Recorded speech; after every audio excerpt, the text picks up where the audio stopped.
Welcome to the Sleepy Scholar.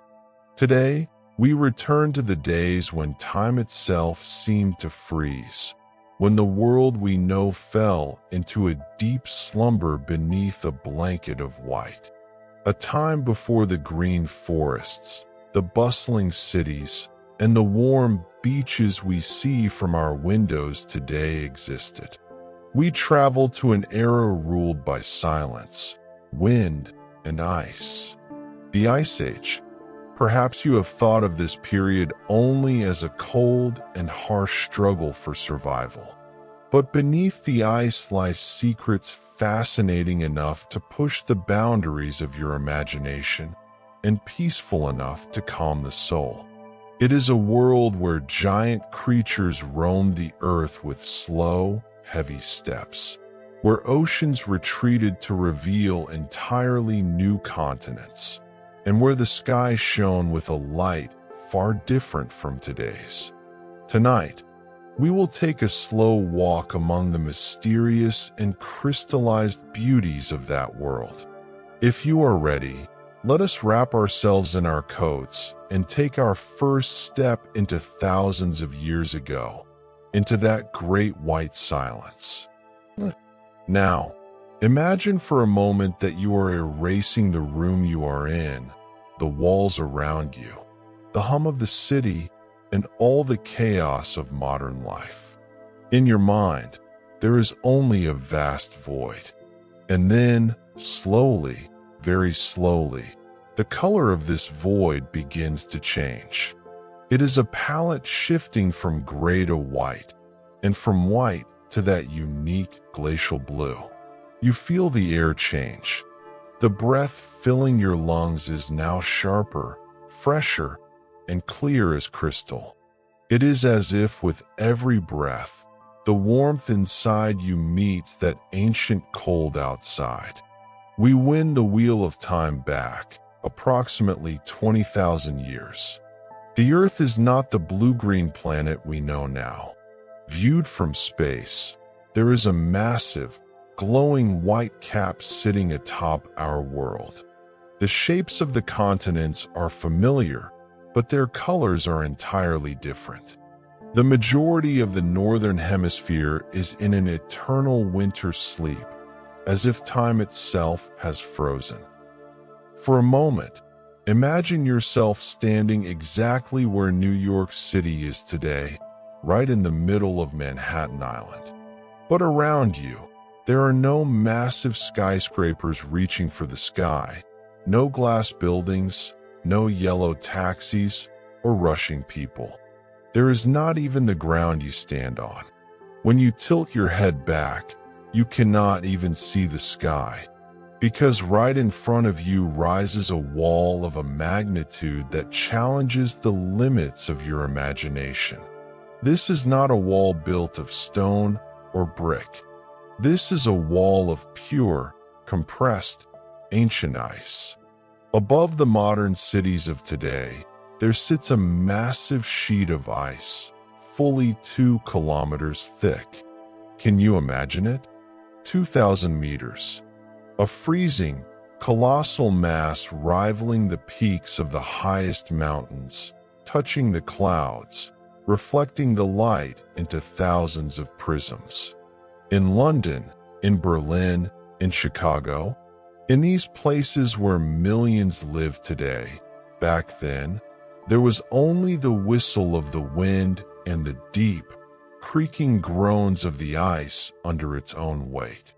This ice sheet was so heavy, so dense, that it even crushed the Earth's crust beneath it.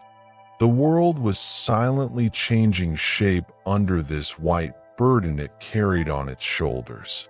As you walk, you hear the crunch of the ice beneath your feet. This sound is the compressed story of thousands of years. With every step, you sink a little deeper into the depths of history.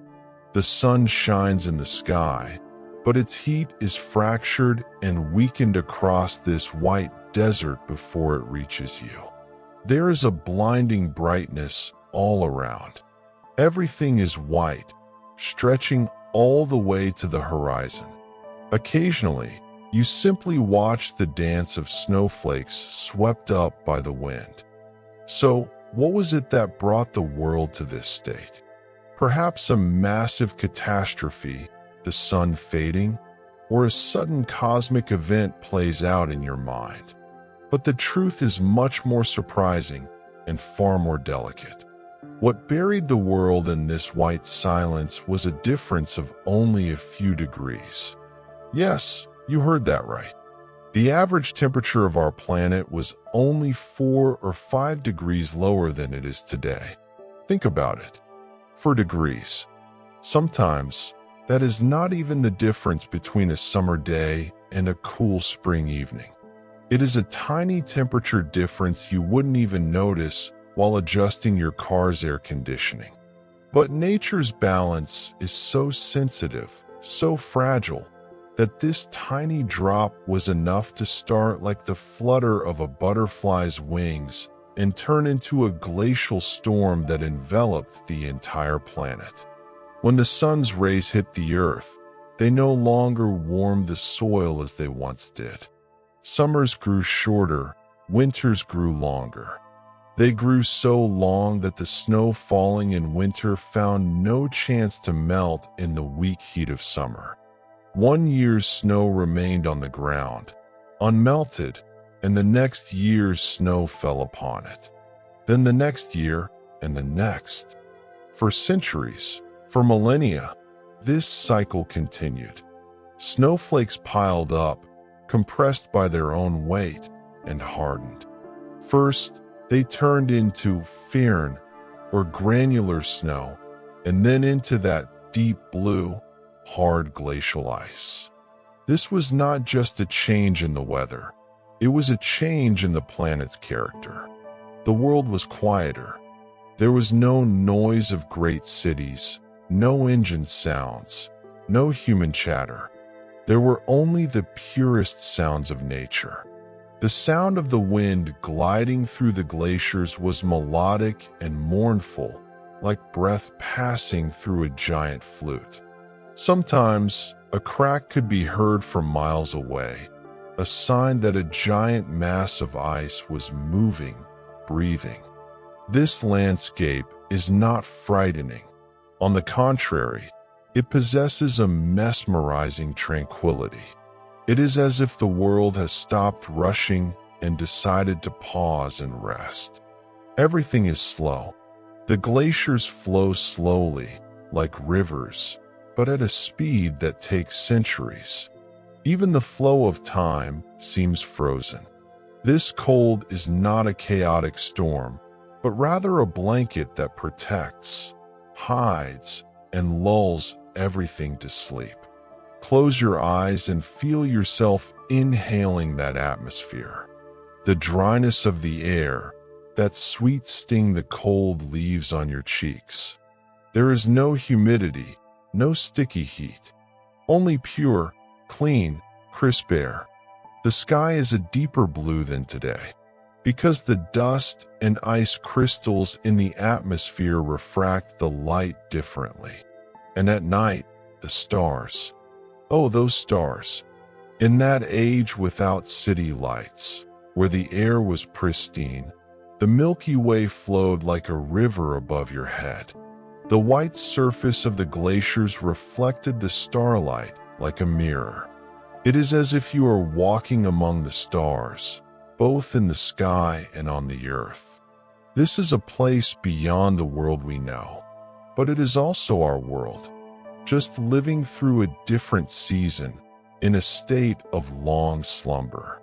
Looking at that 2-kilometer ice wall rising above New York, one can only feel awe in the face of this immense power and patience of nature.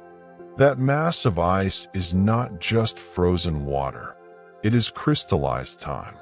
It traps within it the air, the dust, the pollen, and the stories of that era.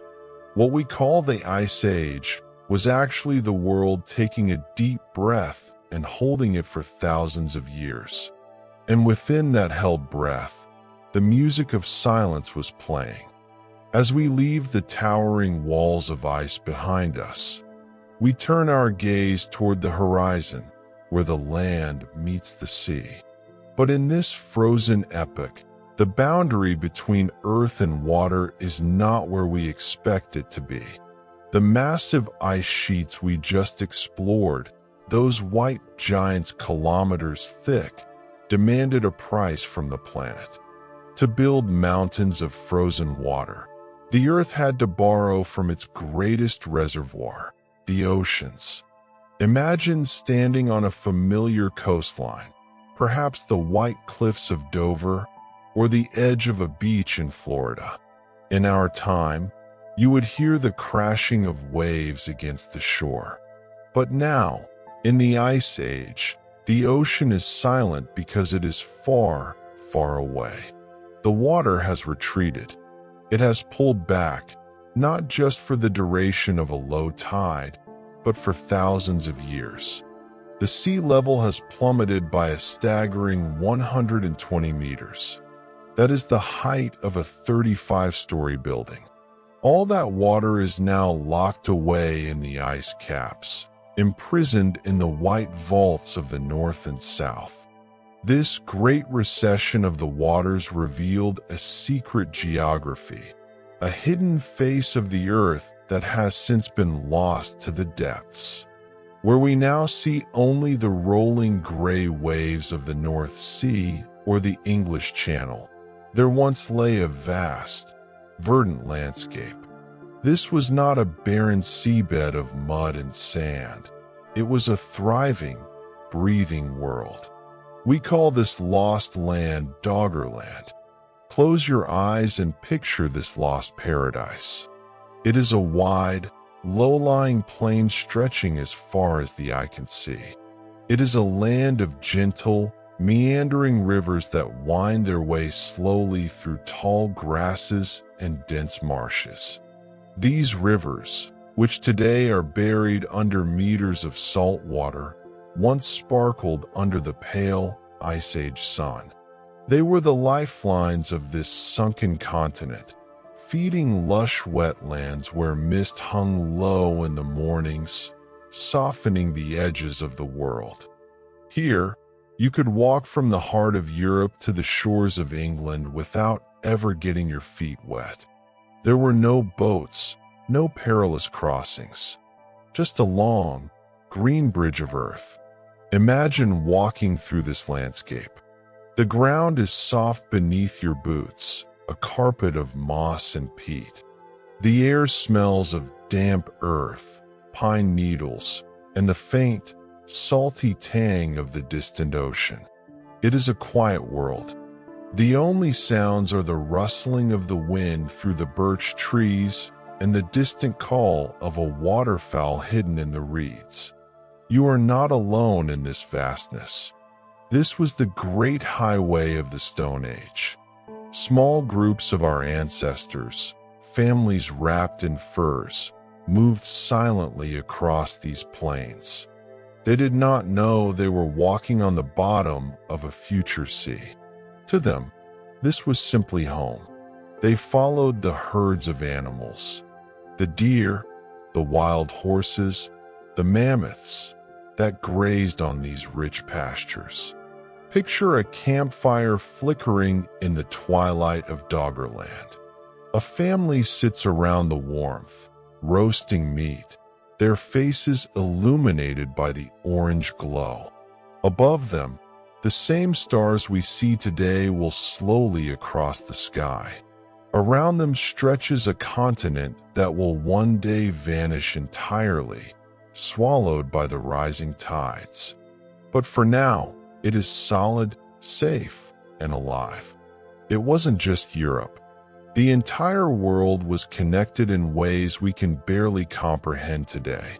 In the Far East, the gap between Siberia and Alaska, what we know as the Bering Strait, a cold and choppy stretch of sea, was then a solid land bridge called Beringia.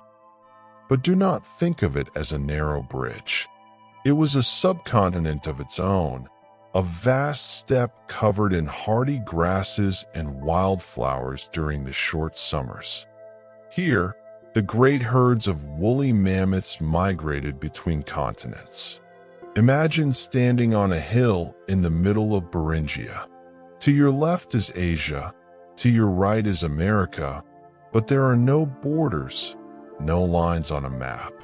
Just an endless expanse of tundra, painted in shades of ochre and brown. The wind here is constant, a low hum that vibrates in your chest. It carries the scent of sage and dry grass.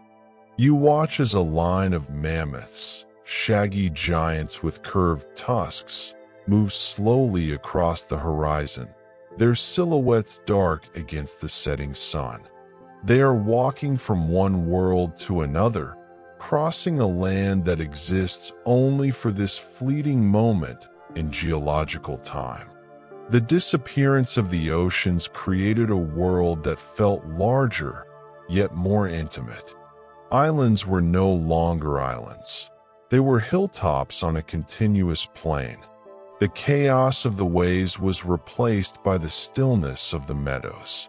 In Indonesia, the islands of Sumatra, Java, and Borneo were all connected to the Asian mainland, forming a massive tropical peninsula known as Sundaland. While the north was frozen, this equatorial region remained a refuge, a dense tapestry of rainforests where tigers and elephants roamed through lands that are now deep underwater reefs. There is a profound melancholy in thinking about these lost lands. They were the stage for thousands of years of human history. Lives lived, stories told, children born, all on land that no longer exists. If you were to dive to the bottom of the North Sea today, you might find the fossilized stumps of ancient trees, the bones of animals, or perhaps a stone tool dropped by a hunter wandering through a forest that turned into an ocean. But let us return to the surface, to the sensation of being there. The pace of life on these exposed continental shelves was dictated by the seasons and the slow migration of animals. There was no rush.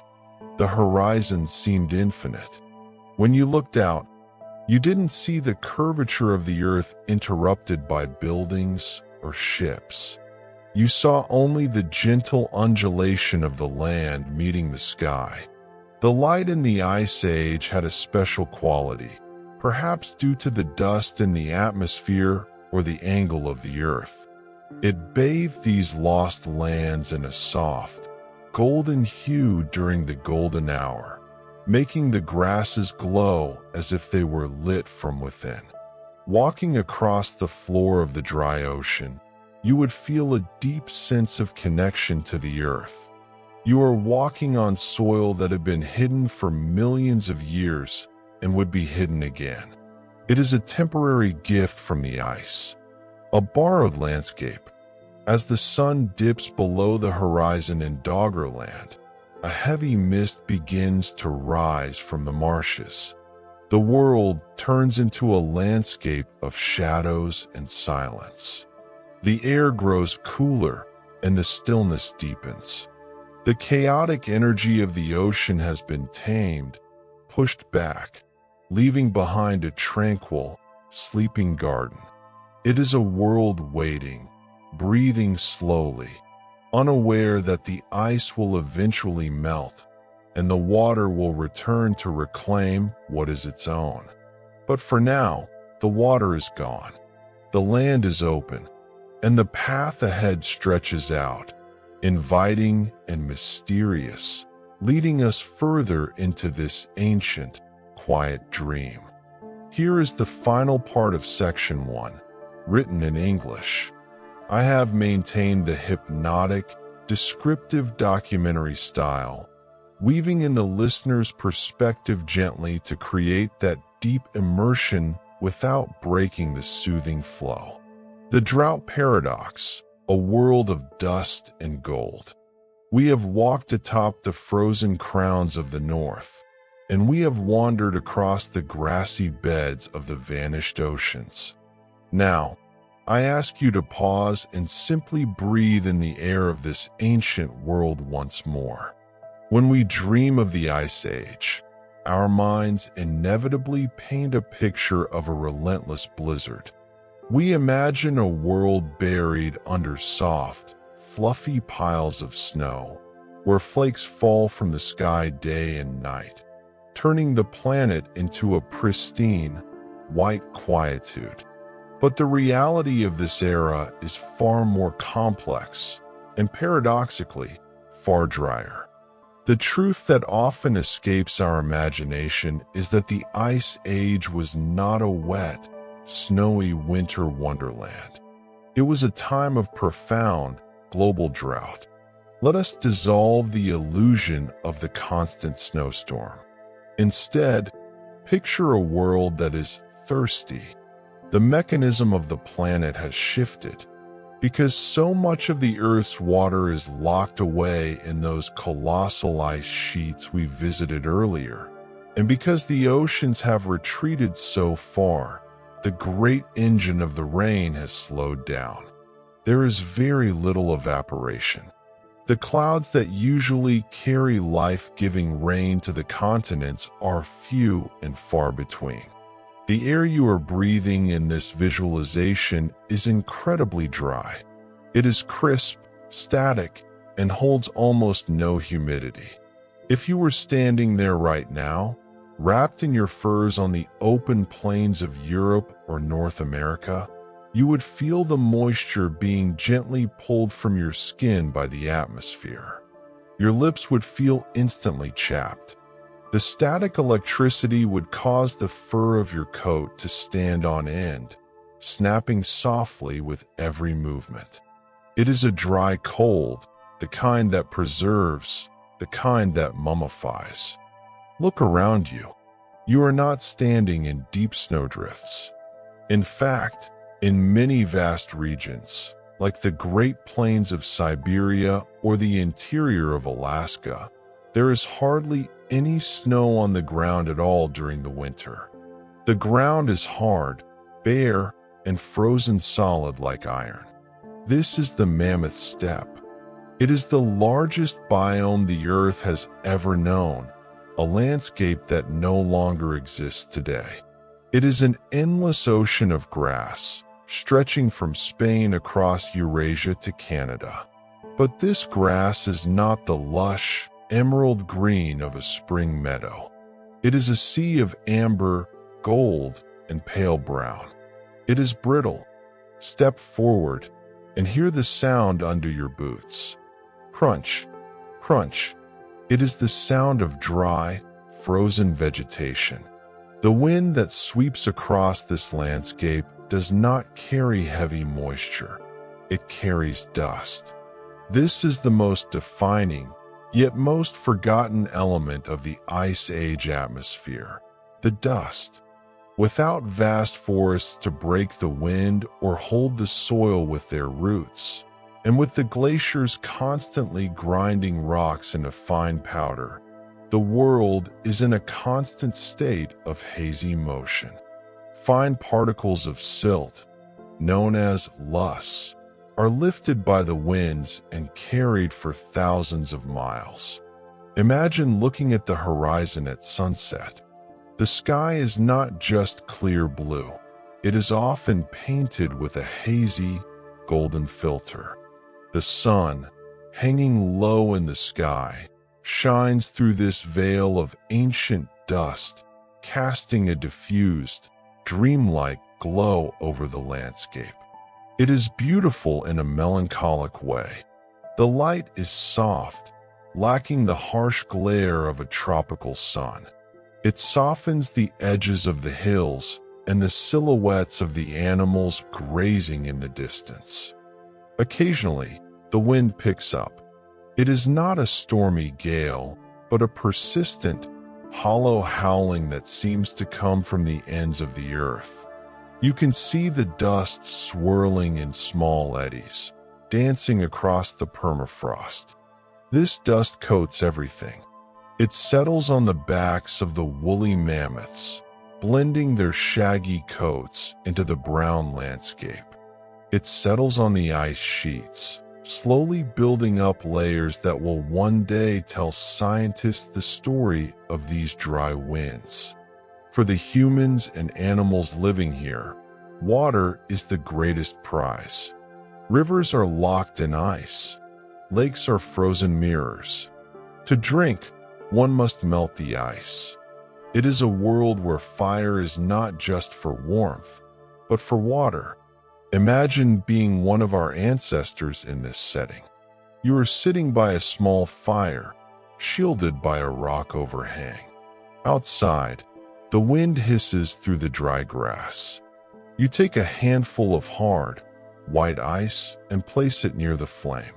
You watch as it slowly transforms, drop by precious drop, into water.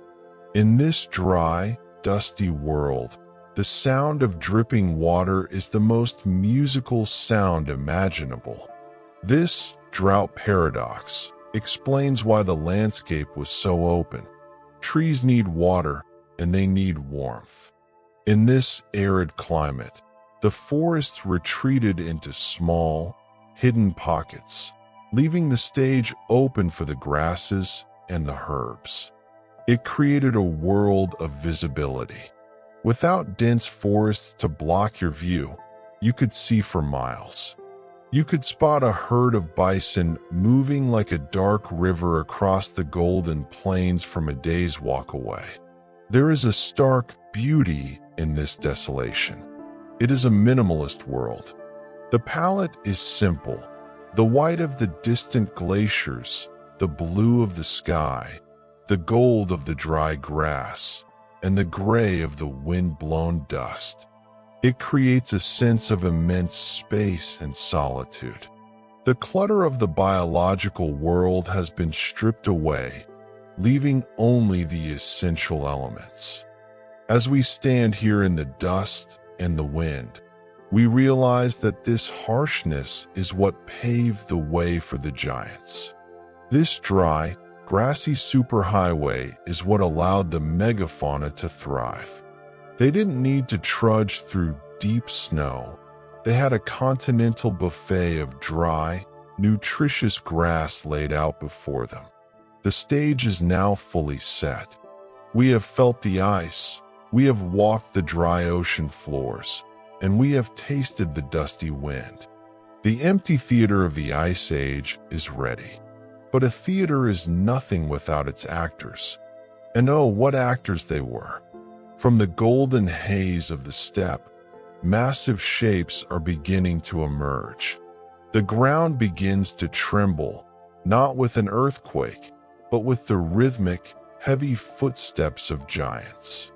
The silence of the dry wind is about to be broken by the calls of creatures that defy our modern understanding of nature. Prepare yourself. We are about to meet the rulers of this lost world. The stage of the Ice Age is vast, cold, and empty, but it is not lifeless. As your eyes adjust to the golden haze of the mammoth steppe and the deep shadows of the glacial valleys, the landscape begins to move. We are not looking at the animals we know today.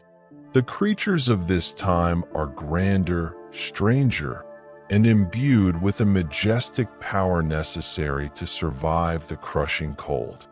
These are the megafauna. They are the true kings and queens of the frozen earth. Let us meet them, one by one, not as monsters, but as living, breathing souls. If the Ice Age had a heartbeat, it would be the rhythmic, heavy thud of the woolly mammoth. They are the undisputed icons of this era, the architects of the landscape. Imagine standing on a ridge, looking down into a valley. Below you flows a river, not of water, but of dark, shaggy fur. A herd is moving. They are smaller than you might expect, roughly the size of modern African elephants. but they seem infinitely more massive because of their coats. Layers of coarse, long outer hair, reaching almost to the ground, cover a dense, woolly undercoat that traps their body heat against the biting wind. They are built for this world. Their ears are small, tucked close to their heads to prevent frostbite. Their tusks are not straight spears, but magnificent, spiraling curves of ivory, some reaching over 3 meters in length. These tusks are tools, used to sweep away the deep snow to reveal the dry, nutritious grasses beneath. But to understand the mammoth, you must look past their size. You must look into their eyes. They are highly intelligent, emotional beings living in a complex matriarchal society. Focus on the leader at the front, the matriarch. She is an older female, her tusks worn from decades of scraping ice. Her memory a living map of the entire continent. She knows where the water holes are hidden under the permafrost. She knows which valleys offer shelter from the blizzards. There is a tenderness here. Watch as a calf, clumsy and small, stumbles in the deep snow. The herd does not leave it. Gentle trunks reach out, nudging it, offering warmth and reassurance. They communicate with low-frequency rumbles, sounds so deep they travel through the frozen ground for miles, felt in the bones before they are heard by the ears. When a family member passes, they do not simply move on. They pause. They touch the bones of the fallen with their trunks, a silent ritual of grief in the white wilderness. They are the wandering souls of the North, carrying the history of the Ice Age in their DNA. From the open plains, we move to the edge of the tree line, where the amber grass meets the shadows of the pine forests. Here, patience is a weapon. Hiding in the brush is the smilodon, the saber-toothed cat. Forget the image of a mindless, bloodthirsty monster running wildly across the plains. The smilodon is a creature of calculation and tension. It is stockier than a modern lion, built like a wrestler, with immense power in its shoulders and forearms. It is not designed for a long chase. It is designed for the takedown. And then there are the teeth. Those iconic, 18-centimeter-long canines protrude from its mouth like curved daggers. But herein lies a fragile paradox. These teeth are terrifying, yes, but they are also delicate. If they strike bone, they could snap. The smilodon knows this. It lives with the constant anxiety of breaking its greatest weapon. Therefore, it hunts with surgical precision. Watch as it stalks a young bison. It moves in absolute silence, its tawny coat blending perfectly with the dry grass. It waits and waits until the target is within striking distance. The attack is a blur of motion. It uses those massive forearms to grapple the prey to the ground, pinning it immobile. Only then, when the struggle has ceased, does it deliver the fatal bite to the soft throat. It is a quick, efficient end. The smilodon is not a brawler. It is an assassin of the Ice Age, living on the razor's edge between dominance and starvation. Now, let us travel south, towards the warmer refuges of the Americas. Here, we encounter a creature that defies all logic. At first glance, it looks like a bear, but it moves with a slow, deliberate clumsiness that suggests something else. It is the Megatherium, the giant ground sloth. This is a creature of staggering proportions, weighing as much as a bull elephant. It walks on the sides of its feet because its claws are so long. Massive, curved hooks designed not for tearing flesh, but for pulling down branches. It is a slow-moving mountain of fur. The most breathtaking moment comes when it feeds. Watch as this 4-ton giant approaches a tall tree. Slowly, heavily, it shifts its weight back. It rises up on its hind legs, towering nearly 6 meters into the air, as tall as a 2-story building. It uses its thick, muscular tail as a tripod for balance. In this bipedal stance, it is an imposing sight, untouchable by almost any predator. It calmly hooks a high branch with its claws, bringing the leaves to its mouth. Despite its size, it is a vegetarian, a peaceful browser in a violent world. Its existence proves that in the Ice Age, speed wasn't the only way to survive. Sometimes, being too big to fail was the best strategy. If the Megatherium is a slow mountain, the short-faced bear, Arctidus simus, is a runaway freight train. As we return to the northern plains, we see a silhouette that commands pure, primal fear. This is not like the bears we know today. It is leaner, taller, and more terrifying. When it stands on all fours, its shoulder is nearly as high as a grown man. When it rears up, it reaches heights of over 3 meters. But look at its legs. They are long and slender, built not for waddling, but for sprinting. The short-faced bear is the fastest large predator on the continent. It can run at speeds of nearly 60 kilometers per hour. It does not eat berries or fish. It is a hypercarnivore, requiring massive amounts of meat to fuel its giant body. Its snout is short and broad, giving it a crushing bite force, but its nasal passages are huge, allowing it to smell a carcass from miles away. Imagine being a smaller predator, perhaps a wolf or a saber-tooth, who has just made a kill. Then, you see this titan approaching on the horizon. It strides with an arrogant confidence. It does not need to hunt every meal. Its sheer size allows it to simply walk up and take what it wants. It is the bully of the Pleistocene, a scavenger king that rules through intimidation and raw power.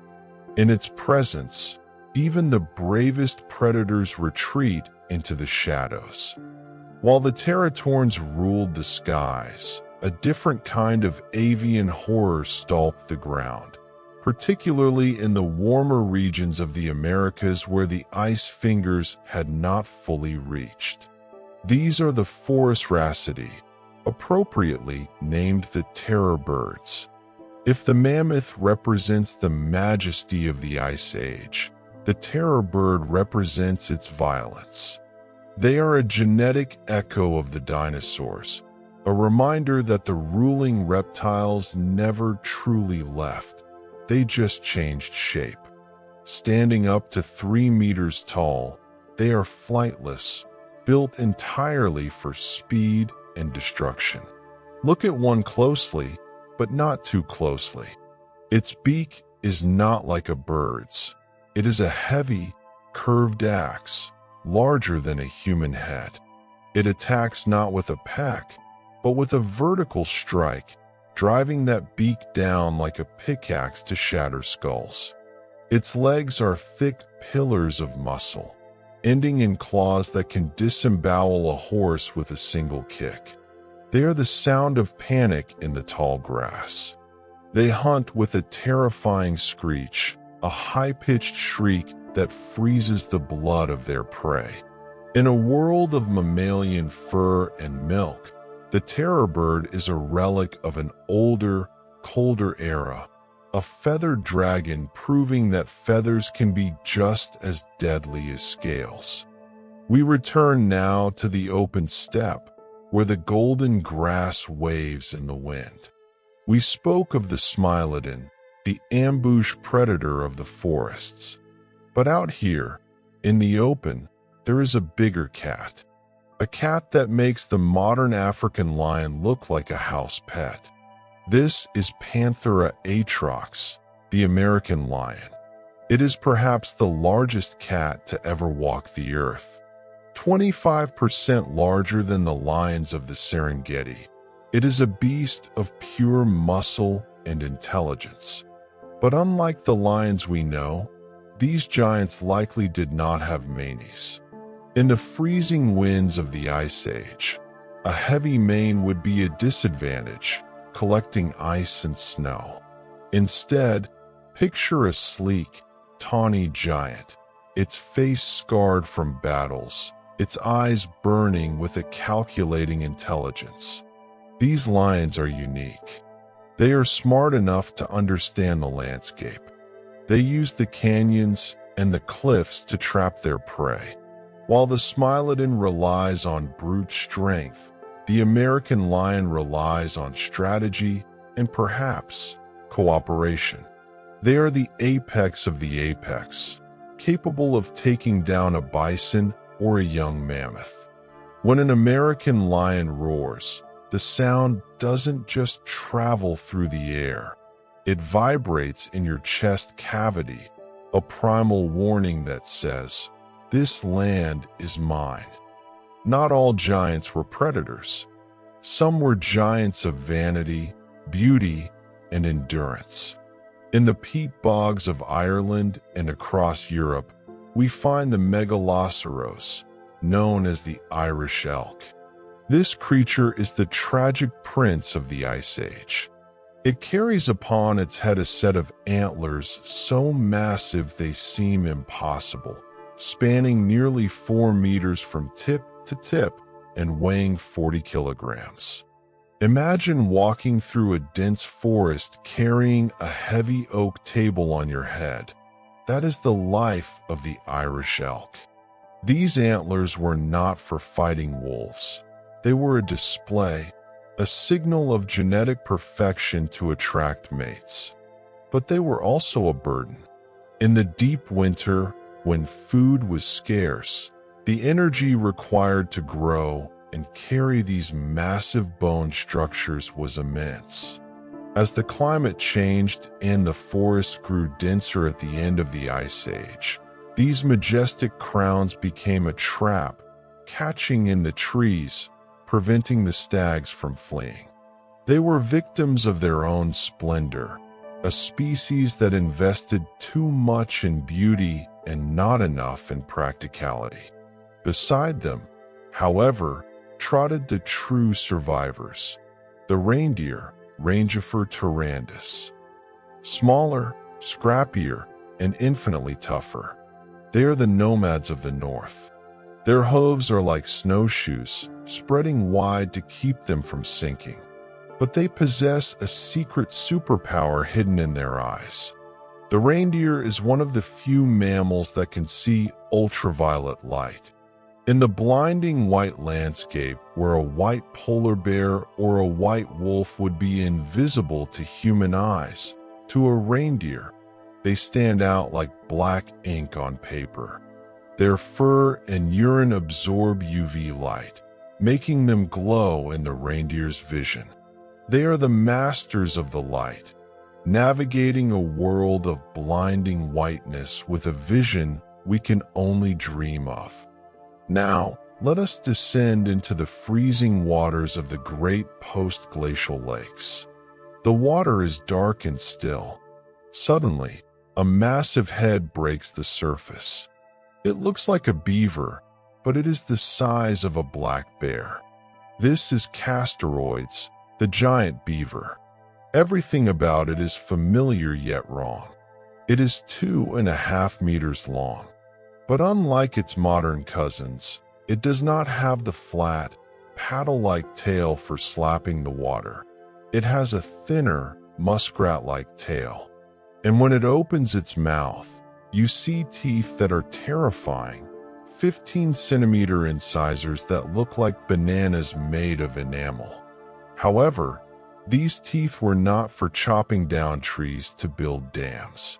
The giant beaver was not an engineer. It was a grazer of the underwater world. It lived in the cold marshes, swimming with powerful strokes, feeding on aquatic plants. It represents a simpler, stranger time in the wetlands, a gentle giant floating in the icy ponds, eventually vanishing as the wetlands dried up and the modern, dam-building beavers took their place. Finally, we must remember that the Ice Age was not ice everywhere. Near the equator and in the isolated continent of Australia, the world was dry, arid, and scorched. Here, the mammals did not rule alone. The ancient cold-blooded kings held their ground. In the rivers and billabongs lurked the quincana and related giant crocodilians. But the quincana was the stuff of nightmares, a crocodile that decided it didn't need water to kill you. It was a land-dwelling crocodile with long legs. It could sprint on dry land. Its teeth were not the conical, gripping teeth of a water croc. They were serrated blades, like a steak knife, designed to slice through flesh. And overshadowing them all in the Australian outback was the megalania. Imagine a Komodo dragon, but scale it up until it is 7 meters long and weighs nearly 2 tons. It is the largest venomous lizard to ever exist. It is a dragon without wings. It hunts by ambush, lying still as a rock in the red dust, waiting for a giant wombat or a kangaroo to pass. Its bite injects a hemotoxic venom that prevents blood from clotting. It doesn't need to kill you instantly. It just needs to bite you once, and then calmly follow your trail as you weaken. In the southern lands, the Ice Age was not a death by freezing. It was a death by scale, claw, and venom. These were the megafauna. They were not movie monsters. They were mothers, fathers, hunters, and grazers, struggling to survive on a planet that was testing them to their limits. They lived in a delicate balance, a web of life stretched tight across the frozen and dry earth. But as we look at them, the towering mammoth, the sprinting bear, the soaring teratorn, we must realize one haunting truth: they are all gone. The silence of the Ice Age is now doubly silent. Their footsteps no longer shake the ground. Why did they vanish? Was it the changing climate? Or was it the arrival of a new, smaller, weaker, but infinitely more dangerous animal? An animal with no claws, no fur, and no fangs, but with a weapon far deadlier than any saber tooth, a mind capable of invention. As we bid farewell to the giants, we turn our gaze to the most unlikely survivor of this epic, the creature that watched these monsters fall. Us. We have walked among the titans. We have seen the woolly mountains of the mammoth and felt the ground shake under the short-faced bear. But now, we must shift our gaze from the massive to the fragile. We must look at the most unlikely survivor of this frozen epic. Imagine, if you will, a creature dropped into this hostile, white hell. It has no fur to protect it from the biting wind. It has no claws to tear through frozen meat. It has no great fangs to defend itself. It runs slowly compared to the wolves. It is weak compared to the bears. By all laws of nature, this creature should have frozen to death in the first week of winter. It should have been a brief, tragic footnote in the history of the Ice Age. And yet, here we are. That creature was us. The story of human survival in the Ice Age is not just a story of endurance. It is a story of defiance. It is the tale of how a tropical ape, born under the hot sun of Africa, dared to walk into the heart of the cold and steal the fire from the gods. Tonight, we sit by the campfire of history to understand how we didn't just survive the ice, but how we conquered it. But when we arrived in the shivering lands of Europe and Asia, we found that we were not alone. The ice already had a master. Close your eyes and picture a figure emerging from a cave mouth, silhouetted against the gray sky. This is a human, but not quite like you. This is a Neanderthal. For too long, we have painted them as brutish, stupid cavemen. But the truth is far more dignified and tragic. The Neanderthals were the true children of the ice. Over hundreds of thousands of years, evolution had sculpted them specifically for this frozen world. They were shorter than us, but infinitely denser. Their chests were barrel-shaped, vast chambers designed to hold heat and house massive lungs that could suck in the thin, freezing air. Their bones were thick and heavy, anchoring muscles of incredible power. A Neanderthal woman could likely arm wrestle a modern champion athlete and win without breaking a sweat. They were the masters of the ambush. They did not throw spears from a safe distance. They wielded heavy, thrusting lances. They got close to the mammoths, close enough to smell them, and drove their weapons in with brute strength. They lived fast, healed quickly, and died young. Their bodies, often found with healed fractures, tell the story of a life lived in constant, violent contact with the megafauna.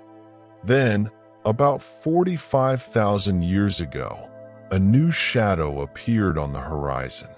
Us, Homo sapiens. We looked different. We were taller, thinner, more gracile. To a Neanderthal, we must have looked like skeletons, fragile twigs that would snap in the wind. We had darker skin initially, suited for the African sun, not the northern gloom. We were physically inferior in almost every way that mattered for a brawl. But we brought something else. We brought a different kind of mind. The meeting of these two human species is perhaps the most profound moment in our history. It wasn't always a war of spears and stones. In the flickering light of the Pleistocene campfires, there were moments of curiosity. We know this because you, listening to this now, likely carry the ghosts of these meetings in your own blood. Genetic science tells us that we didn't just fight, we made it. There were nights where the boundaries between us and them dissolved. Perhaps it was a trade, perhaps a truce, or perhaps a simple recognition of a shared loneliness in a vast, empty world. Today, if your heritage is from outside sub-Saharan Africa, you carry between 2 to 4% Neanderthal DNA. They are not gone. They are part of you. They gave us genetic gifts, adaptations for skin, hair, and immune systems that helped us survive the cold they knew so well. If they were so strong and so adapted, why are they gone? Why are we the ones telling the story? The tragedy of the Neanderthal is a quiet one. They didn't lose a great cinematic battle. They lost the battle of economics and connection. Neanderthals lived in small, isolated family groups. They rarely ventured far from their valleys. If a hard winter hit a Neanderthal clan, they had no one to turn to. They were islands in the snow. We, Homo sapiens, were the social butterflies of the Ice Age. We built networks. We traded shells, flint, and stories over hundreds of kilometers. If our valley froze over, we had cousins in the next valley or friends of friends 3 valleys away who would take us in. We weaponized friendship, and we weaponized imagination. We invented lighter spears that could be thrown from a distance, keeping us safe from the hooves of the beast. We invented spear throwers, atlatls, levers that gave our weak arms the strength of a giant. While the Neanderthal had to wrestle the world, we learned to outsmart it. Slowly, century by century, the Neanderthals were pushed to the margins. The forests they hunted in vanished, replaced by the open steppe where our running endurance and long-range weapons dominated. They retreated to the caves of Gibraltar, the last lonely outpost of a magnificent species. And there, quietly, looking out over the sea, the last Neanderthal closed their eyes, and a way of being human vanished forever. The silence they left behind is one we still feel today. With our cousins gone, we were left alone with the cold. How did a tropical animal survive temperatures that plummeted to -40 degrees? Biological evolution is slow. It takes thousands of years to grow a fur coat. We didn't have time for that. So, we evolved technologically. We decided that if we couldn't change our bodies to fit the world, we would change the world to fit our bodies. First, there was fire.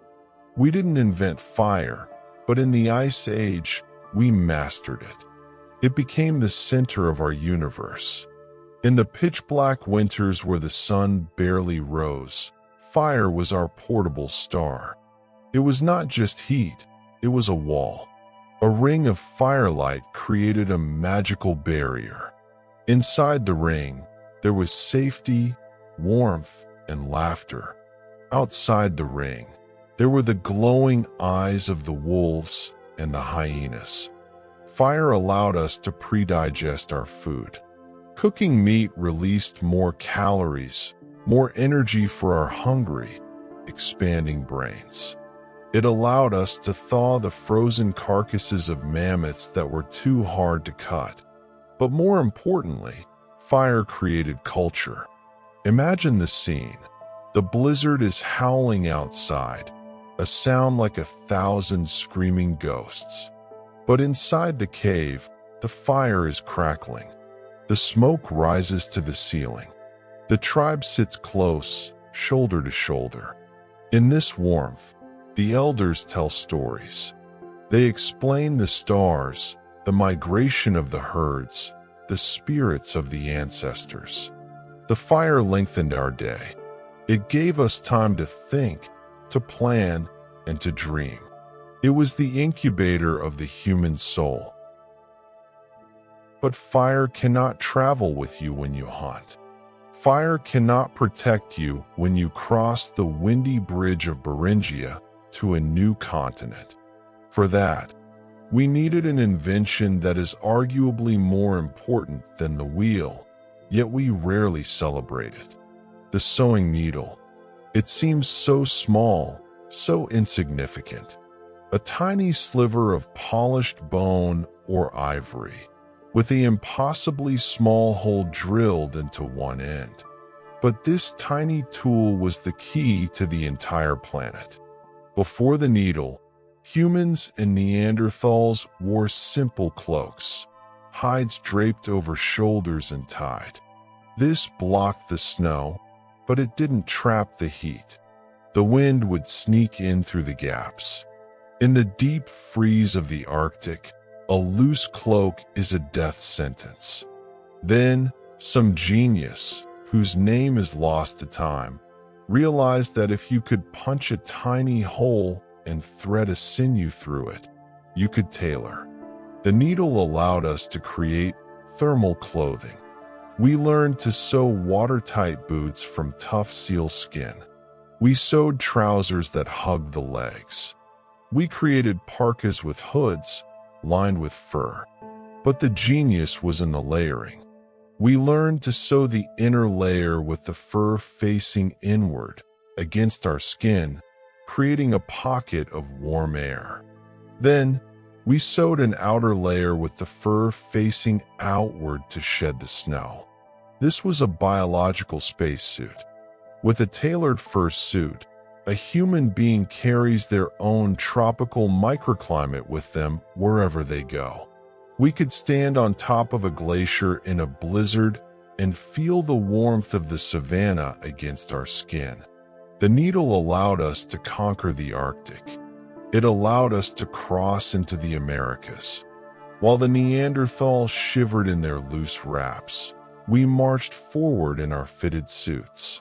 It was the triumph of engineering over biology. The quiet click-clack of the bone needle was the sound of humanity knitting its future. Beyond the physical tools, the fire, the spear, the needle, there was a psychological weapon we possessed: resilience. The Ice Age was a test of the mind. The long darkness, the constant proximity to death, the sheer overwhelming scale of the nature around us could have crushed the human spirit. But we found ways to cope. We found ways to find beauty in the bleakness. We see this in the delicate carvings on the handles of our tools. We didn't just make a knife. We carved a leaping horse onto the handle. Why? Because it brought a moment of joy to a hard task. We see it in the beads made of mammoth ivory, sewn onto the clothes of our children. We decorated ourselves. Even in the hardest times, we wanted to be individuals. We wanted to say, "I am here and I matter." We survived because we were stubborn. We survived because we took care of our sick and our elderly. Fossil records show individuals with crippling injuries who were kept alive by their tribe for years. This compassion was a survival strategy. The elder who couldn't walk was the library of the tribe, the one who remembered the drought of 50 years ago and knew where to find water. So, as we stand here in the middle of this frozen narrative, we see a creature that is physically unimpressive, but armed with a burning fire, a tiny needle, and an unbreakable social bond. We were ready to face the world, but we were still part of the food chain. We were still prey. To truly dominate, to truly rise above the status of a clever ape, we needed an ally. We needed a partner who could hear what we couldn't hear and smell what we couldn't smell. We needed a beast that understood the language of the hunt. And in the shadows, watching our fires with glowing eyes, was the perfect candidate. The wind howls outside the skin tent, carrying the scent of snow and danger. The family huddles closer to the fire, the only source of light in a universe of darkness. But just beyond the circle of light, there are eyes watching, glowing, amber eyes reflecting the flames.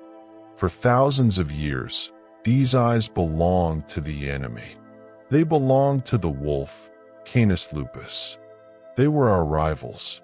We hunted the same reindeer. We wanted the same caves. A human alone on the steppe was a meal for a pack. A wolf alone was a fur coat for a human. It was a war of apex predators. But then, something miraculous happened. Something that would change the destiny of the planet more than the invention of the spear or the discovery of fire.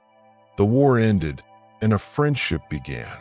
It didn't happen overnight. It likely began with the outcasts, the wolves that were too bold, or perhaps too curious, venturing closer to the human camps to scavenge the bones left behind. And on the human side, perhaps there were those who looked at these killers and saw not a monster, but a mirror. Like us, they lived in families. Like us, they cooperated to hunt. Like us, they sang to the moon. Imagine the first moment of trust. A piece of meat thrown not in fear, but in offering. A hesitant step forward. A wet nose sniffing a human hand. In that touch, the biological barrier between two species shattered. We invited the wild into our homes, and in return, they gave us their loyalty. This alliance created a biological superweapon. The human wolf team was unstoppable. We had the brains, the planning, and the deadly ranged weapons. They had the speed, the hearing, and the nose that could smell prey from miles away.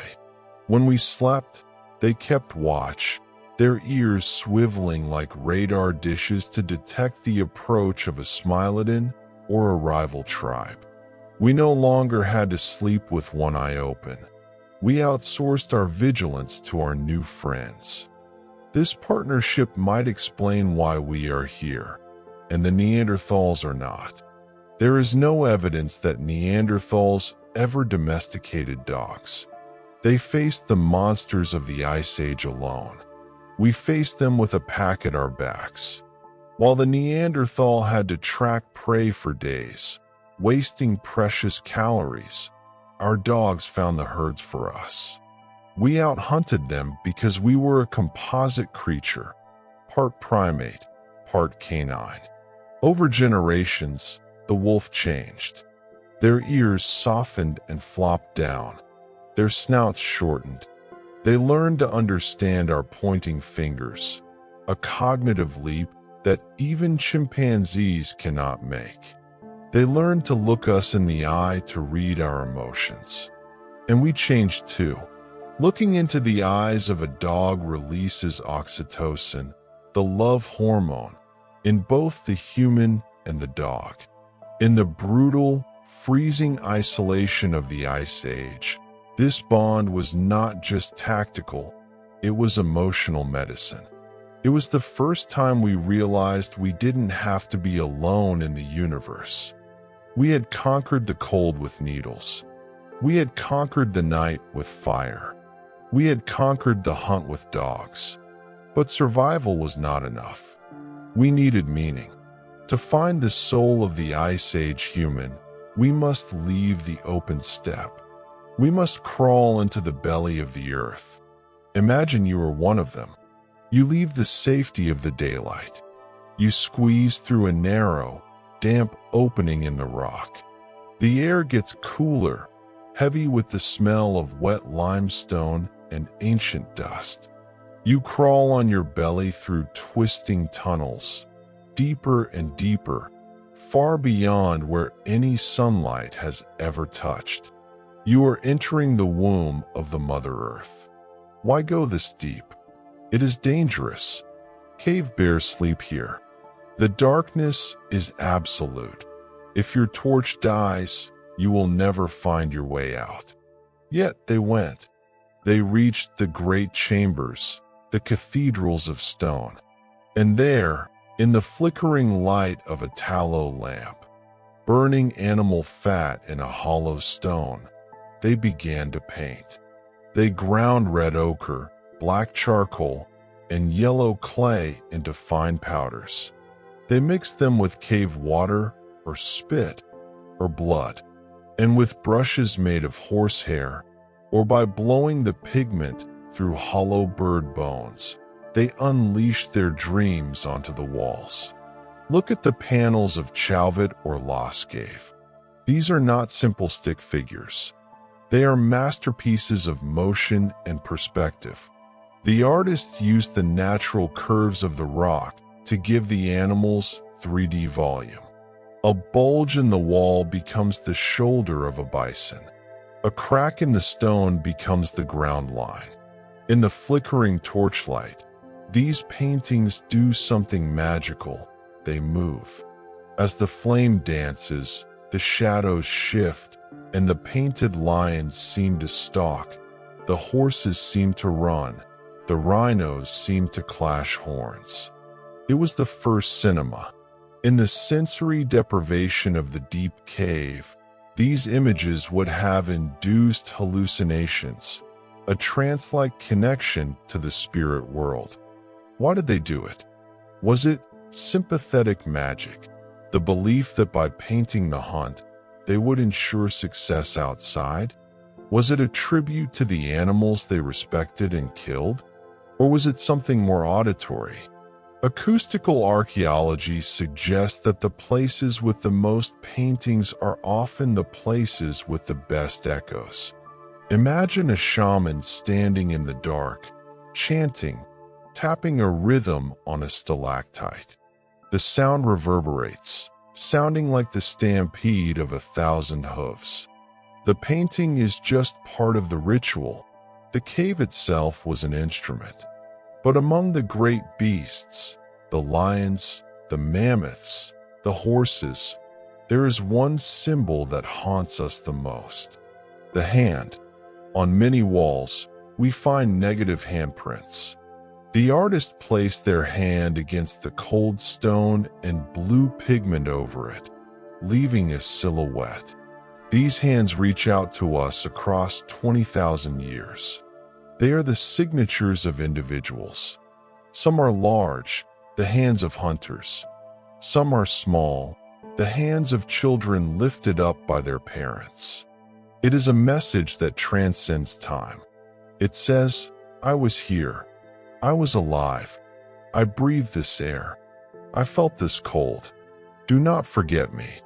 In the face of the overwhelming vastness of the Ice Age, where a human life could be snuffed out by a blizzard in an instant, art was our way of screaming our existence. It was the birth of the human spirit. We were no longer just animals trying to avoid death. We were creators trying to understand life. And so, huddled in our furs, with a dog at our feet and a painted dream in our minds, we weathered the storm. The ice was thick, the night was long, but the human flame was burning brighter than ever. We were ready for whatever the planet would throw at us next. But the planet had one more trick up its sleeve. The ice would not last forever, and the thawing of the world would reveal secrets that were just as strange as the freeze itself. We have stared into the face of the frozen wolf, and we have touched the fur of the sleeping lion. These encounters, while eerie, are strangely comforting. They are animals. We understand them. They are made of flesh and bone, just like us. But the permafrost holds secrets that are not made of flesh. It holds entities that are far older, far stranger, and infinitely more dangerous. We are now entering the realm of the invisible. As the great ice sheets of the north begin to weep and melt, they are not just releasing water into the oceans. They are unlocking a biological cage that has been sealed for tens of thousands, perhaps millions of years. We call them zombie viruses. This sounds like the plot of a science fiction movie. But in the laboratories of virologists and on the desolate tundra of Siberia, it is a terrifying reality. The concept is simple but chilling. What happens when you unplug a freezer that has been running since the Stone Age? The meat rots, but the bacteria and the viruses, they wake up. To understand the danger, we don't need to look at theoretical models. We just need to look at the summer of 2016 on the Yamal Peninsula in the Russian Arctic. Yamal translates to the end of the world. It is a bleak, beautiful landscape of reindeer herders and endless horizons. That summer was unusually hot. Temperatures soared. The permafrost, which had been solid ground for centuries, turned into a soft, marshy slush. Deep within this melting soil lay the carcass of a reindeer. It had died 75 years ago, struck down by a bacteria known as Bacillus anthracis, anthrax. The bacteria had killed the animal, and then, sensing the cold, it had formed spores. Spores are like the escape pods of the bacterial world. They form a hard, protective shell, shut down all metabolic activity, and wait. They can wait for a year, or they can wait for a century. When the ground thawed in 2016, the zombie bacteria woke up. It seeped into the soil and the water. It infected the grazing reindeer herds. Thousands of animals died, but it didn't stop there. It infected humans. A 12-year-old boy died. Dozens were hospitalized. This was a warning shot. A bacteria from the past, from a time before modern antibiotics were common in that region, had returned to kill in the present. And anthrax is a bacteria we know. We understand it. We have vaccines for it. The real fear is not what we know, but what we don't know. Deep in the Siberian permafrost, scientists are hunting for things much older than a 75-year-old bacteria. They are hunting for viruses from the time of the mammoths. And what they are finding is shattering our understanding of biology. Meet Pithivirus sibericum. In 2014, French scientists Jean-Michel Claverie and Chantal Aubergel isolated this virus from a sample of permafrost taken 30 meters underground. Carbon dating revealed the soil was 30,000 years old. This virus had been sitting there, frozen in the dark, since the time Neanderthals were still walking in Europe. When they brought it back to the lab and warmed it up, something impossible happened. It woke up, and it was hungry. They placed it in a dish with amoebas, single-celled organisms. The ancient virus attacked the amoebas with the same ferocity it had 30 millennia ago. It invaded them, replicated, and burst them open. But Pithivirus is not a normal virus like the flu or HIV, which are tiny and contain only a handful of genes. Pithivirus is a giant virus. It is so huge that you can see it under a standard light microscope. It has 500 genes. It is a biological tank. Then came Mollivirus sibericum, another giant, found in the same ancient soil. This one had a different strategy, a different shape, but the same terrifying resilience. These are not fragile organisms. They are tough, complex, and patient. They are time capsules of genetic code that have not mutated or changed for 30,000 years. The terrifying question is this: if these giant viruses can survive for 30,000 years and still be infectious, what else is down there? We know that smallpox plagued humanity for thousands of years. We know the 1918 Spanish flu killed millions. Victims of these diseases were often buried in the frozen ground of the north. As the cemeteries thaw, could the Spanish flu return? Could a strain of smallpox that we have no immunity to emerge from a grave? But the scientists are even more worried about pathogen X, a virus that humanity has never encountered. Or, more accurately, a virus that our ancestors encountered and forgot. Imagine a virus that co-evolved with the Neanderthals. A virus that our immune systems have not seen for 40,000 years. We have immunological amnesia. If such a pathogen were released, our bodies would be an open door. We would have no antibodies, no genetic memory of how to fight it. The permafrost is not just soil. It is a library of every sickness that has ever plagued the Northern Hemisphere. And the library is burning, sending its contents up into the air.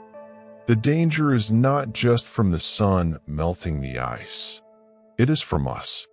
As the Arctic ice retreats, it becomes accessible. Mining companies, oil drillers, and precious metal hunters are moving north. They are digging massive open pit mines. They are stripping away millions of tons of permafrost to get to the gold and diamonds underneath. This is the scenario that keeps virologists awake at night. It's not just a slow seep, it's an industrial excavation. We are actively digging into layers of soil that are millions of years old. We are breathing in the dust. We are exposing these ancient layers to the air and the water table. In a mine in Siberia, a worker could inhale a dormant virus that last infected a pre-human hominid. He gets on a plane to Moscow, then to London, then to New York. Before he even shows symptoms, the prehistoric plague is global. There is a cosmic irony here. We spend billions of dollars sending rovers to Mars to search for alien life. We worry about bringing back space bugs from other planets. But the true alien life is right here, beneath our feet. These ancient viruses are, for all intents and purposes, aliens. They come from a different world, the world of the Pleistocene. They operate on a biological rulebook that might be slightly different from the modern one. The zombie moniker is perfect because these things are undead. They are not alive in the way a cell is alive. They don't eat, they don't breathe. But they are not dead like a stone. They exist in a twilight state, a suspended animation that defies time. As we watch the glaciers calve into the sea and the tundra turn to mud, we must realize that we are not just changing the climate. We are changing the timeline. We are collapsing the past into the present. The mammoths are gone. The saber-toothed cats are gone. But their microscopic killers? They are still here. They have been waiting in the cold, patiently, for the ice to turn to water. And now, the water is flowing. The Pandora's box of the Ice Age is not a myth. It is a layer of frozen mud. And we have just cracked the lid. We have spent much of this journey shivering in the shadow of the glaciers. We have walked the dry, golden steppes of the north and braved the winds of the tundra. But the Ice Age was a global phenomenon, and to understand it fully, we must travel to the equator. We must ask, what was happening in the tropics while the north was buried in ice? The answer is a paradox. It was not cold, but it was shrinking. In the popular imagination, the Amazon and the jungles of Africa are eternal, unchanging oceans of green. But in the Pleistocene, they were under siege. Remember the great drought we spoke of? The water locked in the ice sheets meant less rain for the equator. The lush, continuous blanket of the rainforests began to tear. Imagine hovering above the Amazon basin 20,000 years ago. Instead of one unbroken sea of green canopy, you see a patchwork quilt. The mighty jungle has retreated. It has fragmented into isolated pockets, known to scientists as refugia. These refugia were islands of life in a sea of dry savanna and scrubland. Outside the refuge, the world was brown, dusty, and dry. But inside, the ancient world held on. Let us descend into one of these sanctuaries. The air here is different. It is heavy, humid, and still. The temperature is cooler than the modern tropics, perhaps 5 degrees lower, making it a temperate paradise rather than a sweltering hothouse. The trees are colossal, their roots gripping the earth like ancient fingers. Because the forest is smaller, the competition for life is fierce. Every ray of sunlight, Every drop of water is a battleground. In these isolated pockets, evolution went into overdrive. Animals trapped in one patch of forest began to change, drifting apart from their cousins in a distant patch separated by miles of dry grassland. This fragmentation is arguably why the tropics are so biodiverse today. The Ice Age acted like a pump, squeezing life into small containers, forcing it to adapt, and then releasing it again when the world warmed. But the greatest of all tropical wonders was Sundaland. We touched upon it briefly before, but let us walk its floor now. Today, the islands of Indonesia, Malaysia, and Borneo are separated by the sea. But in the Ice Age, the shallow seas were dry land. This created a continent twice the size of India. Sundaland was a spectacular mix of savanna corridors and dense rainforest valleys. It was a highway for life. Imagine a tiger roaming through a dense fern forest, stalking prey, and then emerging onto a grassy plain that stretches all the way to what is now Vietnam. The orangutans, who today are isolated on islands, back then could swing through the canopy across a vast, connected empire of trees. For the humans living here, life was radically different from their cousins hunting mammoths in the north. They were not fighting the cold, they were mastering the density. They were the people of the bamboo. In a world without stones suitable for large tools, they likely built an entire civilization based on wood and bamboo, materials that rot and leave no trace.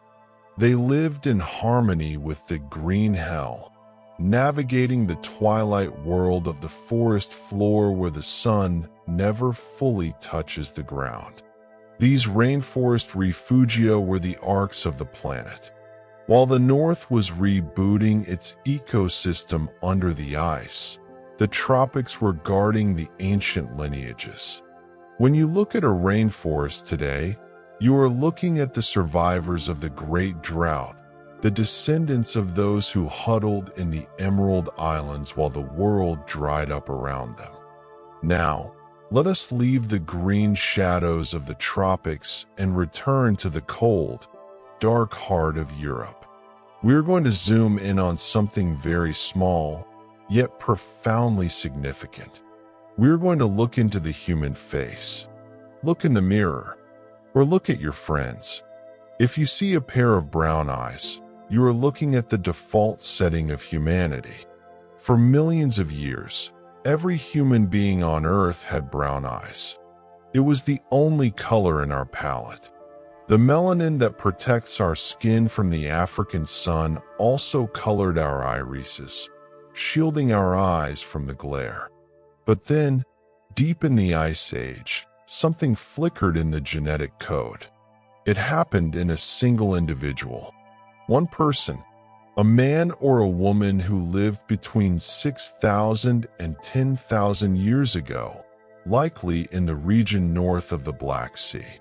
In the vast darkness of the prehistoric winter, a switch was flipped on the OCA2 gene, controlled by a neighboring gene called HERC2. This tiny mutation didn't create a blue pigment. There is no such thing as blue pigment in the human eye. Instead, it turned off the production of brown melanin. It stripped the color away, leaving the iris translucent. The blue we see is actually the scattering of light, the same physics that makes the sky look blue, the Tyndall effect. Why did this happen? And more importantly, why did it survive? In the brutal calculus of the Ice Age, nature does not tolerate useless things. If a mutation makes you weak, you die. If it helps you, you thrive. There are two haunting theories. The first is the vitamin D hypothesis. As our ancestors moved north into Europe, they faced a world of darkness. The sun was weak, hidden behind clouds and ice for months. Dark skin and dark eyes, which blocked sunlight, became a liability. We needed to absorb every photon of UV radiation to produce vitamin D, essential for building strong bones. Without it, rickets would twist our legs and kill our women during childbirth. So, nature began to bleach us. Skin became paler. And perhaps, as a side effect or a direct adaptation, the eyes lost their pigment to let more light in. The blue eye was a window thrown open to catch the faint, dying light of the glacial sun. The second theory is even more poetic: sexual selection. Imagine a world where everyone you have ever met, everyone in your tribe, everyone in every tribe you have ever fought, has dark hair and dark eyes. It is the only reality you know. And then, one day, you look into the face of a stranger, and staring back at you are eyes the color of the glacial ice, eyes the color of the summer sky. In the flickering firelight of a cave, those eyes must have seemed supernatural. They were glowing. This rarity, this sheer startling beauty, made that individual desirable.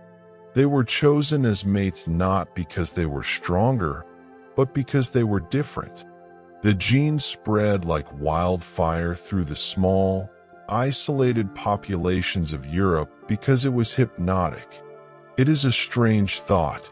Every single person on Earth today with blue eyes, from a movie star in Hollywood to a fisherman in Norway, descends from that one single individual in the Ice Age. They are all distant cousins. They all carry the same genetic typo from that one ancestor who looked at the world differently.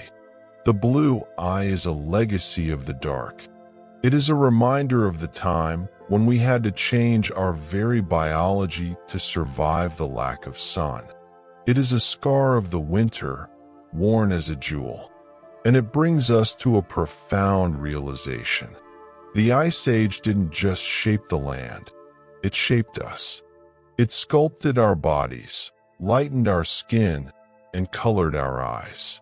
We are not just observers of this history, we are the artifacts of it. For thousands of years, the dominant sound of the world was the wind. The howling, hollow wind sweeping across the dry ice.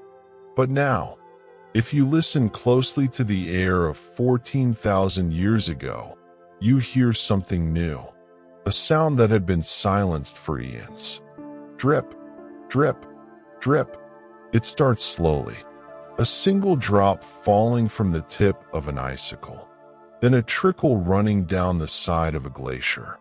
Then a stream. And finally, a roar.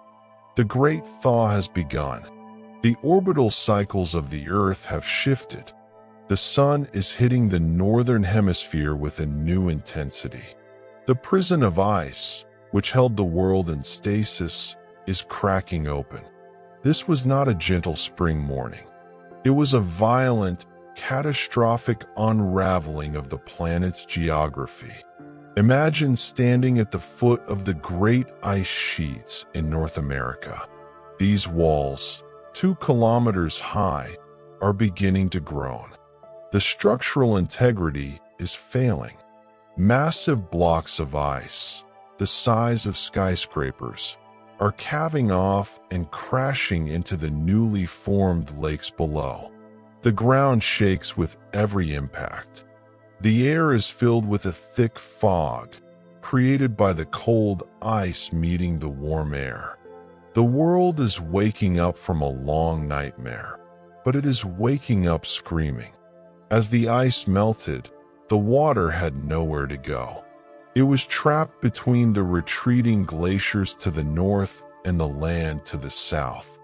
This created proglacial lakes, monstrous bodies of fresh water that make the modern Great Lakes look like puddles. The largest of them all was Lake Agassiz. It covered an area larger than any lake in the world today, stretching across what is now Canada and the United States. It held more water than all the freshwater lakes on Earth combined. It was an inland ocean, held back only by a dam of ice.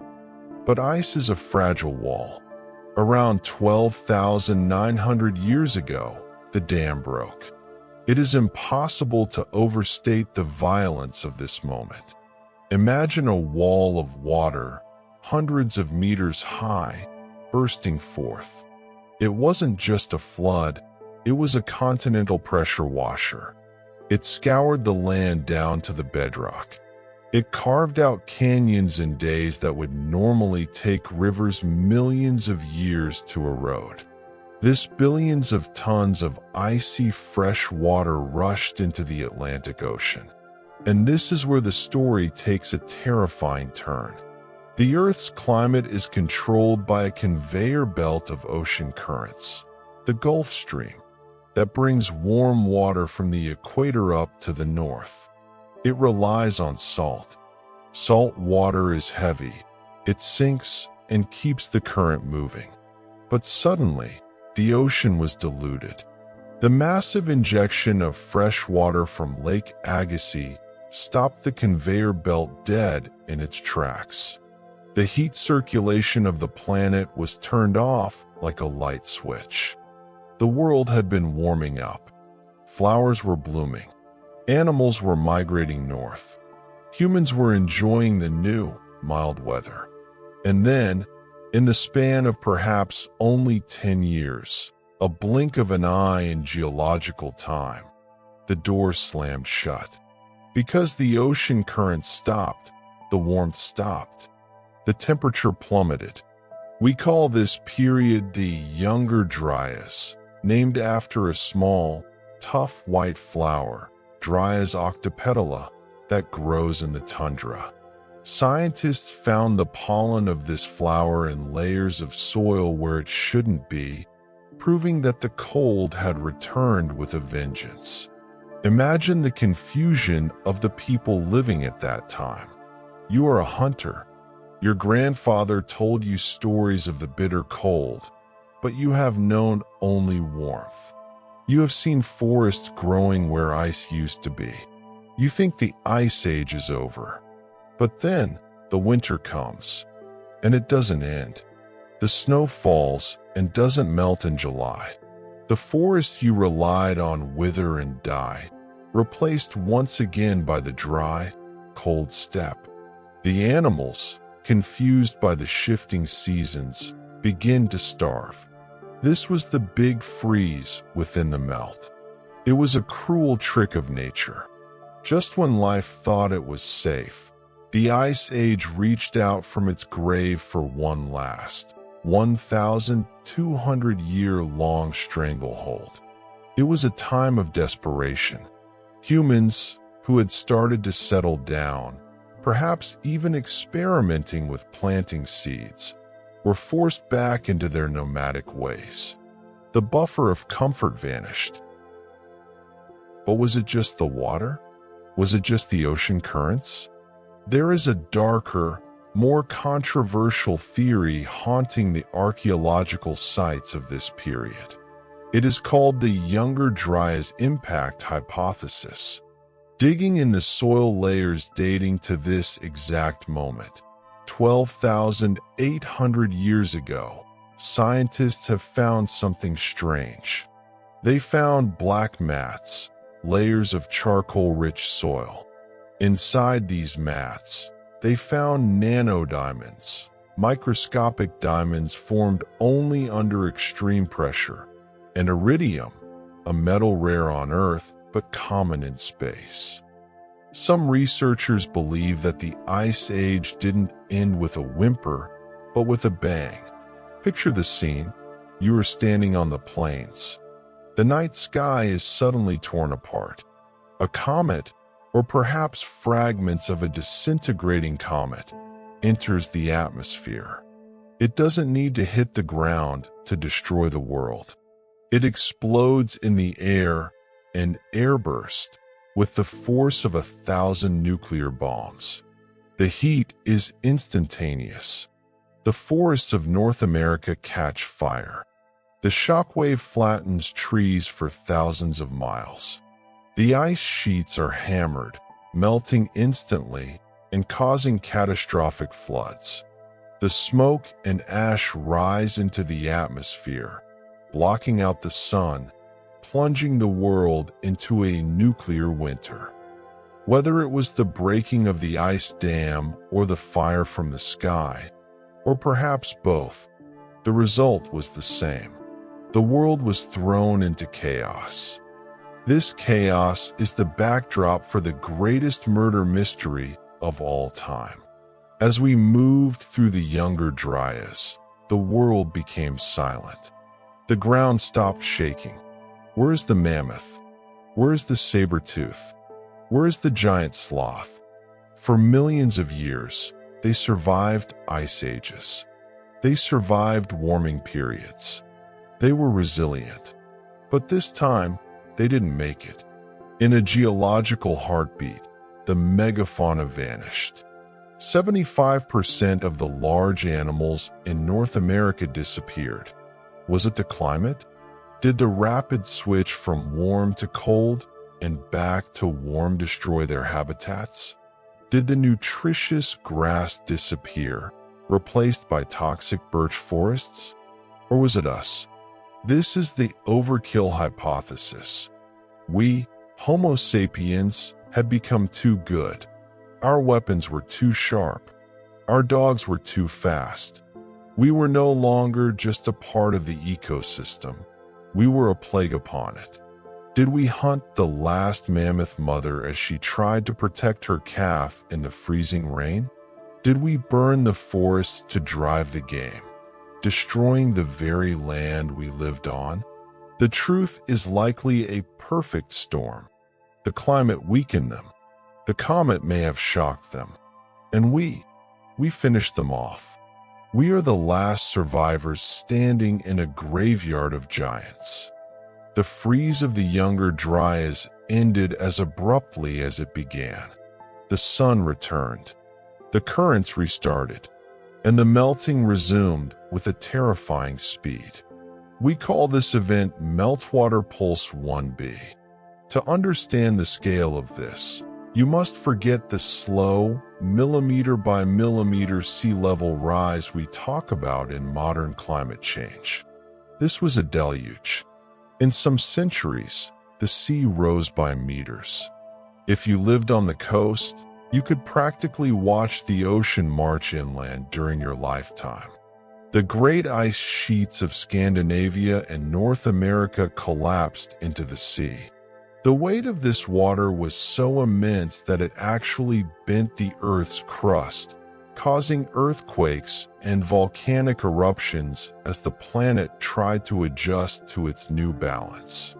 The world was reshaping itself. Do you remember Doggerland? That lush, green paradise we walked across in the first chapter? The bridge between England and Europe? Now we watch it die. As the seas rose, the low-lying plains of Doggerland began to turn into marshes, then into islands.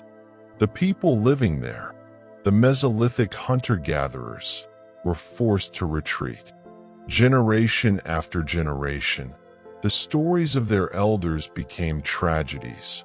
My grandfather hunted in a forest that is now under the waves. But the end of Doggerland was not just a slow drowning. It was violent. Around 8,100 years ago, a massive chunk of the continental shelf off the coast of Norway collapsed. This is known as the Storegga Slide. It was one of the largest underwater landslides in history. It triggered a tsunami of biblical proportions. Imagine the people of Doggerland living on their shrinking islands. Suddenly, the sea withdrew, exposing the seabed. And then, a wall of water, perhaps 20 meters high, came rushing out of the mist. It swept over the lowlands, drowning the forests, the camps, and the people. When the water receded, Doggerland was gone. The land bridge was broken. Britain was now an island, cut off from Europe. The Atlantis of the North had vanished beneath the gray waves of the North Sea, leaving behind only the bones and tools that fishermen sometimes drag up in their nets today. These events, the drowning of Doggerland, the flooding of the Persian Gulf, the bursting of the Black Sea, were not just geological footnotes. They were traumas. These were the days before writing. History was kept alive by storytelling. A father told his son about the Great Water. That son told his daughter. The story was passed down, polished, and mythologized over thousands of years. The terrified refugees of the rising waters scattered. Some went to Mesopotamia, some to Europe. They carried with them the story of a golden age, a paradise lost to the water, and a few survivors who escaped on boats. Does this sound familiar? The Epic of Gilgamesh, the story of Noah, the Matsya avatar in Hinduism. Almost every ancient culture on Earth has a great flood myth. For centuries, we thought these were just moral stories about angry gods. But now, looking at the geology of the Ice Age meltdown, we realize these myths are actually fossilized memories. They are the collective PTSD of the human race. We are remembering the moment the Ice Age ended. We are remembering the sound of the world drowning. The flood was real. It wasn't a punishment. It was the inevitable price of a warming planet. When the waters finally settled, the map of the world had changed. The continents took the shapes we recognize today.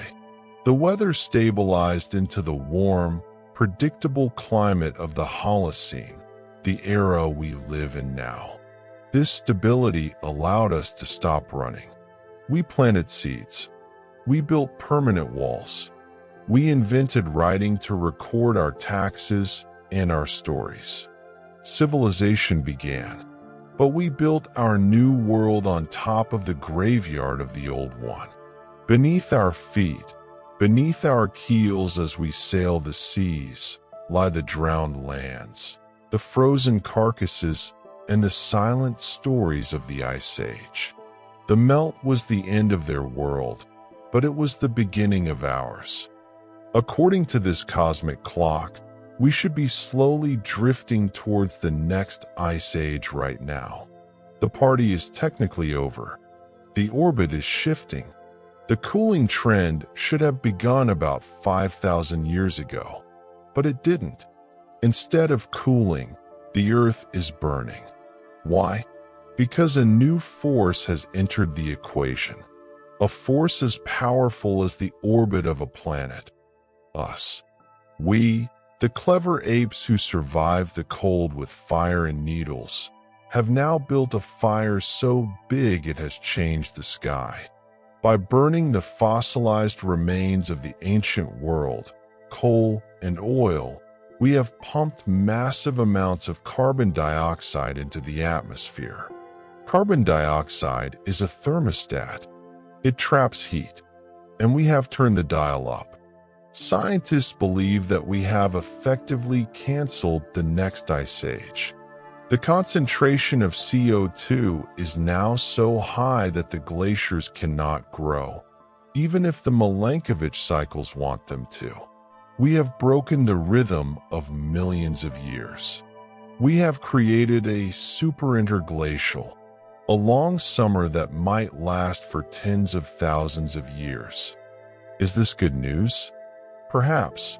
A new ice age would bury Europe and North America under ice, destroying nations. We have inadvertently saved ourselves from the cold. But in doing so, we have awoken a different monster, the heat. We are entering uncharted waters. We are creating a climate that hasn't been seen since before humans existed. Yet, the Ice Age is not entirely gone. It is hiding. Look at the map. Look at Greenland. Look at Antarctica. These are not just lands of snow. They are the last fragments of the Pleistocene. They are the leftovers of the great sheets that once covered the world. They are the sleeping giants, watching us. Every time an iceberg calves into the sea, it is a reminder. It is the Ice Age whispering, "I am still here." As we close our eyes tonight, let us remember the journey we took. We learned that our world is fragile. A drop of 4 degrees plunges us into a frozen hell. A rise of 4 degrees drowns our cities. We live on a razor's edge, a delicate balance maintained by the breath of the forests and the currents of the ocean. We learn that we are survivors. We carry the genes of the Neanderthals, the ingenuity of the tailors who invented the needle, and the spirit of the artists who painted their dreams in the dark. The Ice Age was a time of hardship, yes, but it was also the crucible that forged us. It made us human. It taught us to huddle together for warmth, to trust in the loyalty of a wolf, and to look up at the stars with wonder. The ice may be gone from our backyards, but it will never be gone from our story. So, sleep well, traveler. The night is dark, but the fire is warm. The storm is outside, but we are safe in here, together in the long, beautiful dream of the human journey.